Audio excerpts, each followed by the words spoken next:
નમસ્કાર વિદ્યાર્થી મિત્રો, હું છું ઝાલા જયેન્દ્ર અને તમે જોઈ રહ્યા છો ગુજરાતી એજ્યુકેશન. વિદ્યાર્થી મિત્રો, આજે હું તમને ધોરણ 6 વિષય ગણિત દ્વિતીય સત્ર પૂરક મૂલ્યાંકન 2024 અને 25નું પ્રશ્નપત્ર સમજાવી રહ્યો છું. વિદ્યાર્થી મિત્રો, જે હાલ પરીક્ષા લેવાય છે વિદ્યાર્થી મિત્રો, એનું સોલ્યુશન સાથે હું તમને બતાવવા જઈ રહ્યો છું. તમે મને કમેન્ટમાં જણાવશો કે તમારે 40માંથી કેટલા માર્ક્સ આવે એવા છે. તો જોઈએ પ્રશ્ન 1. એની અંદર વિકલ્પો આપેલા છે. વિકલ્પો તમારે 8 માર્કના છે.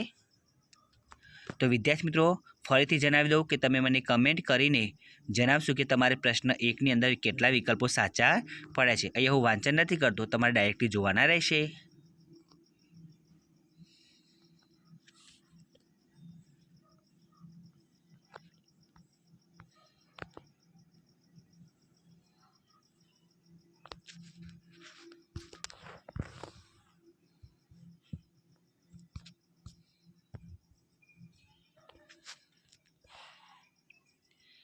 હવે પ્રશ્ન 2 નીચેના દાખલા ગણો. ગમે તે 2 લખવાના છે વિદ્યાર્થી મિત્રો, અને પ્રશ્ન 2 તમારે 4 માર્કનો છે.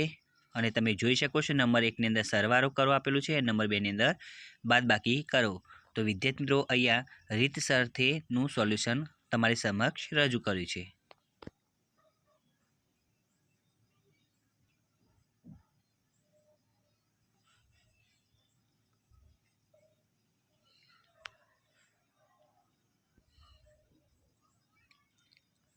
હવે નંબર 3ની અંદર વિદ્યાર્થી મિત્રો, સુનિલે એક કામનો 1/5 ભાગ સોમવારે અને 1/5 ભાગ મંગળવારે પૂરો કર્યો. બાકીનું કામ બુધવારે કર્યું. તો સુનિલે બુધવારે કામનો કેટલો ભાગ કર્યો હશે? તમે જોઈ શકો છો આન્સર.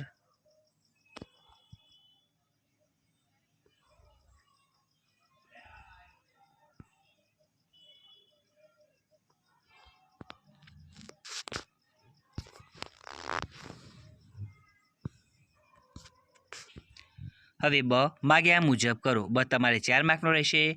નંબર 1ની અંદર અશુદ્ધ અપૂર્ણાંકમાં દર્શાવો, અને બીજું મિશ્ર અપૂર્ણાંકમાં દર્શાવો.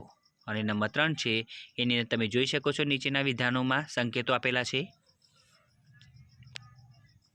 નંબર 4 દશાંશ ચિહ્નનો ઉપયોગ કરી રૂપિયામાં દર્શાવો.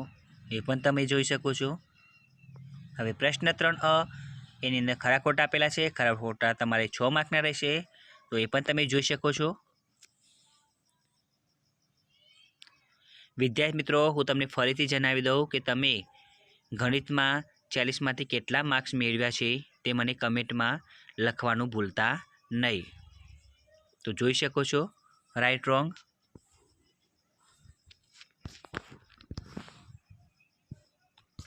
હવે આપણે બ એની અંદર જોડકા જે આપેલા છે એ જોઈએ. બ તમારે 2 માર્કનો છે વિદ્યાર્થી મિત્રો. પહેલામાં જવાબ સી આવતો હતો, બીજામાં ડી, ત્રીજામાં એ અને નંબર 4ની અંદર બી.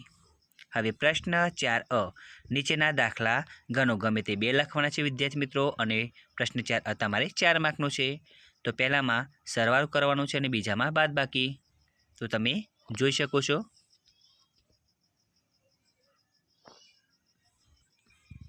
હવે નંબર 3ની અંદર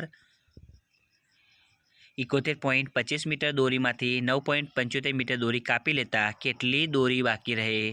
એનો આન્સર તમે જોઈ શકો છો.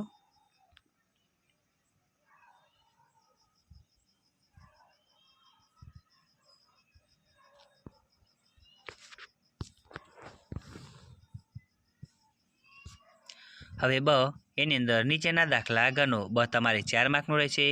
નંબર 1 50 મીટર લંબાઈ ધરાવતા લંબચોરસ બાગનું ક્ષેત્રફળ 1500 ચોરસ મીટર છે. તો બાગની પહોળાઈ શોધો. તો વિદ્યાર્થી મિત્રો, એનો પણ રીત સાથે તમે જોઈ શકો છો.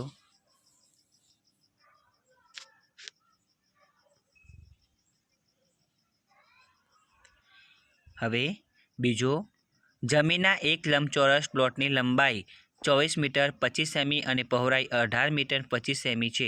આ પ્લોટને ફરતે તાર બાંધવાનો ખર્ચ 1 મીટર બરાબર ₹12 પ્રમાણે કેટલો થાય? એ પણ તમે જોઈ શકો છો.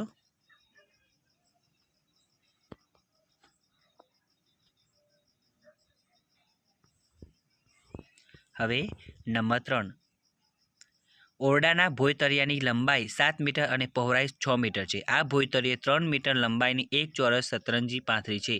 શેતરંજી પાથર્યા સિવાયના ભાગનું ક્ષેત્રફળ શોધો. એનો આન્સર જોઈએ.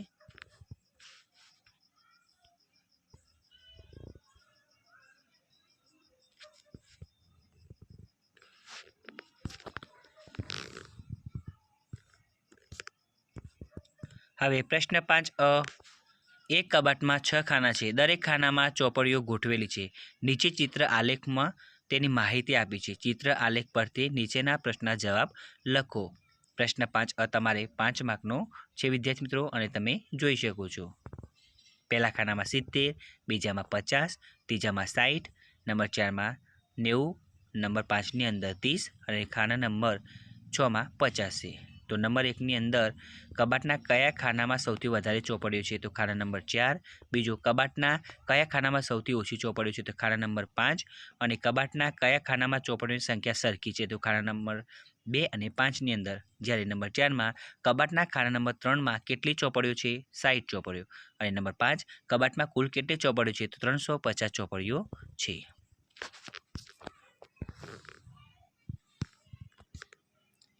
હવે બ આપ્યો છે, તમે જોઈ શકો છો. એક શાળાની 30 છોકરીઓએ મહેંદી મૂકવાની હરીફાઈમાં ભાગ લીધો. મહેંદીની ડિઝાઇન પરથી તેમને ABCD અને EM 5 ગ્રેડ આપવામાં આવ્યા. છોકરીઓને મળેલ ગ્રેડની માહિતી નીચે મુજબ છે. માહિતીનું આવૃત્તિ કોષ્ટક તૈયાર કરો. બ તમારે 3 માર્કનું છે, તમે જોઈ શકો છો આવૃત્તિ.